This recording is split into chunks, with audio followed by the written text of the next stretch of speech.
Bonjour à tous. Écoutez, j'espère que vous allez bien aujourd'hui. Alors, aujourd'hui, je vous fais une petite vidéo par rapport aux fausses idées, aux fausses croyances, aux a priori qu'on a sur la communication animale. Donc, il faut savoir que la communication animale ne va pas changer votre animal. Voilà. La communication animale est faite pour apaiser votre animal et mieux le comprendre, tout simplement. La communication animale ne peut pas changer le code ADN de votre animal, par exemple.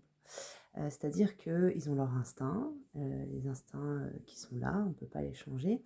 Un exemple qui est très courant, un husky qui course un chat, ça va être très compliqué qu'il ne le fasse pas, mis à part s'il a été habitué dès petit à vivre avec lui, par exemple. On ne peut pas changer le caractère de votre animal non plus. On ne peut pas lui imposer des choses. Enfin voilà, il y a plein de choses comme ça qu'il faut bien comprendre. Parfois on me dit, je veux que mon animal soit comme ça, je veux que mon animal soit comme ci, je veux ça. Non en fait. Chaque être est un être à part entière avec son caractère, avec ses émotions. Il y aura des animaux qui seront beaucoup plus caractériels que d'autres. Il y aura des animaux plus réservés, plus timides, plus courageux, plus curieux, plus observateurs. On ne peut pas imposer ce qu'on souhaite à notre animal en fait. C'est comme nous, par rapport à vos propres enfants, vous ne pouvez pas demander qu'il soit comme ça ou comme ça, il est comme il est en fait. Voilà. Donc la communication animale permet vraiment de mieux les comprendre, de les inviter à changer dans telle ou telle situation, mais c'est un échange. C'est-à-dire que si on lui demande quelque chose, il faut que vous répondiez à ces demandes pour que ce soit fluide en fait. Que ça aille pas que dans un sens, c'est comme dans la vie de tous les jours, et pour tout le monde. Donc voilà, tout ce qui est dans les instincts et dans l'ADN de vos animaux ne changera pas via la communication animale. On peut juste l'aider à prendre sur lui, à comprendre mieux les choses, et ça vous aide à être accompagné dans cette meilleure compréhension, tout simplement. La communication animale ne s'arrête pas non plus qu'aux animaux, parce que c'est de la communication d'âme à âme. Donc à partir de ce moment-là, on peut communiquer de la même manière avec les humains. On peut donner la parole à tous ceux qui ne l'ont pas. La communication intuitive et animale est utilisée de plus en plus avec les enfants. Voilà, pour comprendre leurs besoins, les apaiser, voilà, les personnes dans le coma aussi. Voilà. Enfin voilà, ça s'arrête pas vraiment, ça s'arrête pas à l'animal. Et pour bien comprendre que tout est possible, il faut se mettre au même niveau. On n'est pas supérieur à quoi que ce soit. Donc on est aussi des animaux, on a simplement évolué différemment. Donc ça aussi, il faut bien le comprendre. Cette communication d'âme à âme se fait aussi quand on vous fait un soin, voilà, un soin énergétique, ça se fait, pour ma part, instinctivement, naturellement.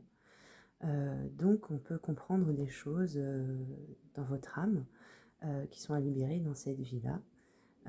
Voilà. Donc, vraiment, il faut se dire que tout est possible, ne pas avoir de croyances limitantes, d'a priori ou de fausses idées et des attentes qui n'ont pas forcément lieu d'être. Il faut être dans le lâcher-prise et il va se passer ce qui doit se passer, tout simplement. C'est comme pour tout, hein. Donc voilà. Une chose à bien comprendre aussi, c'est qu'il y a quand même une différence entre la communication d'âme à âme et la lecture d'âme. C'est pas la même chose. La lecture, ça se fait en présentiel. On passe par un autre canal, en fait. Un autre canal, par d'autres canaux, où là, on va aussi avoir des informations, mais qui ne seront pas forcément les mêmes qu'en communication d'âme à âme, où là, c'est beaucoup plus profond. Donc, les lectures d'âme sont importantes aussi. Mais, par exemple, quand on veut bien se faire comprendre ou transmettre des messages aux animaux, il faut faire une communication et non une lecture.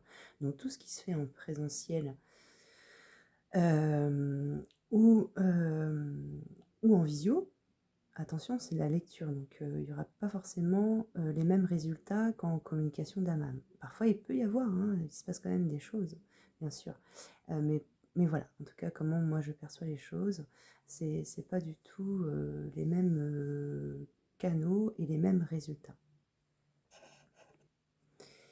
Et c'est pour ça aussi, vu qu'on on se met au même niveau que les animaux, il y a vraiment, on oublie cette notion de supériorité. C'est pour ça aussi qu'on parle d'humain ou de gardien. Voilà. Donc, on ne parle pas de maître, ou des choses comme ça.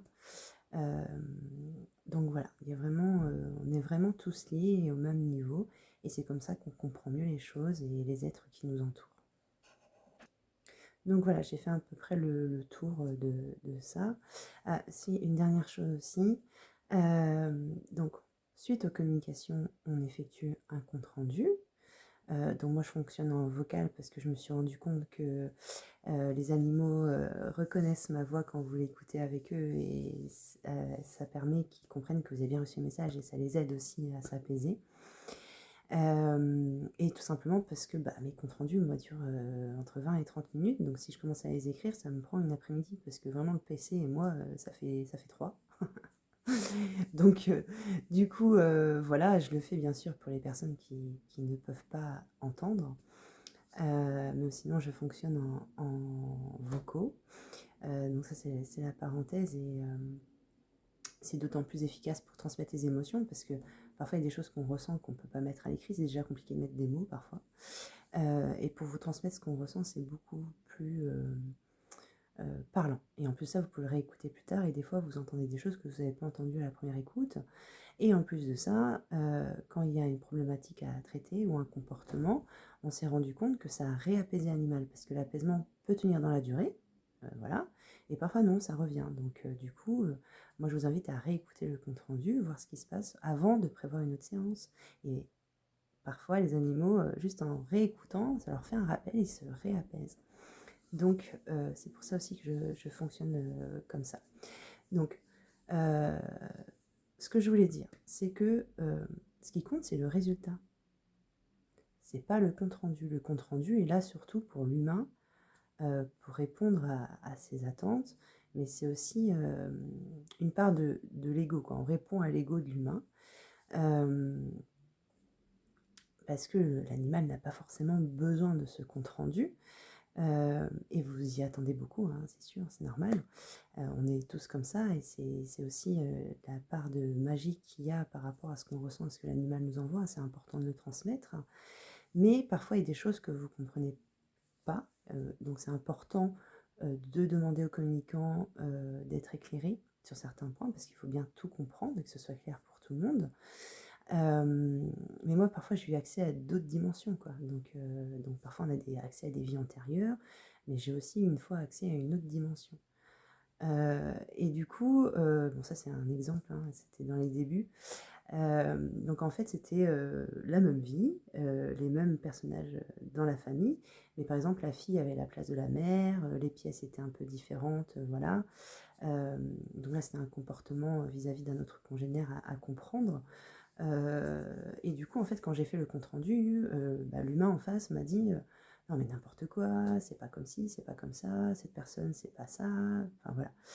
Et du coup, ok, donc moi, en tant que thérapeute, j'accueille, j'essaie de comprendre pourquoi j'ai reçu ça. Mais ça nous atteint, hein, forcément. Donc il faut aussi être blindé par rapport à tout ça. C'est pas un métier facile, loin de là. Euh, Et du coup, en fait, quelques jours après, les humains m'ont contacté en disant que leur animal avait changé du tout au tout. Et du coup, ça confirme bien que j'étais bien avec lui, mais dans une autre dimension. Et d'ailleurs, c'est prouvé scientifiquement aussi que les autres dimensions existent. Donc il faut vraiment être ouvert à tout, prêt à tout entendre, parce que vraiment l'animal va nous envoyer ce qu'il a besoin d'envoyer et là où il y a besoin de travailler aussi. Donc voilà, c'est pour vous donner un petit exemple. Donc, ce qui compte, c'est pas le compte rendu, c'est le résultat et ce qui se passe par la suite. Donc voilà, donc je voulais juste vous faire une petite vidéo par rapport à ça, parce qu'il faut le savoir, parce que souvent les gens nous contactent sans connaître forcément la pratique, parce qu'il y a quand même un côté magique par rapport à tout ça, et en fonction de la réceptivité des animaux, ça peut être flagrant suite à une communication. Euh, donc, euh, donc voilà, quand ils reçoivent les comptes rendus, si on est terre à terre, des fois on peut être un peu surpris. Mais voilà. Donc, bah écoutez, je vous souhaite une très belle journée. Et la prochaine vidéo pardon, sera sur le thème des animaux perdus, les choses à savoir et à comprendre. À bientôt, bonne journée, au revoir.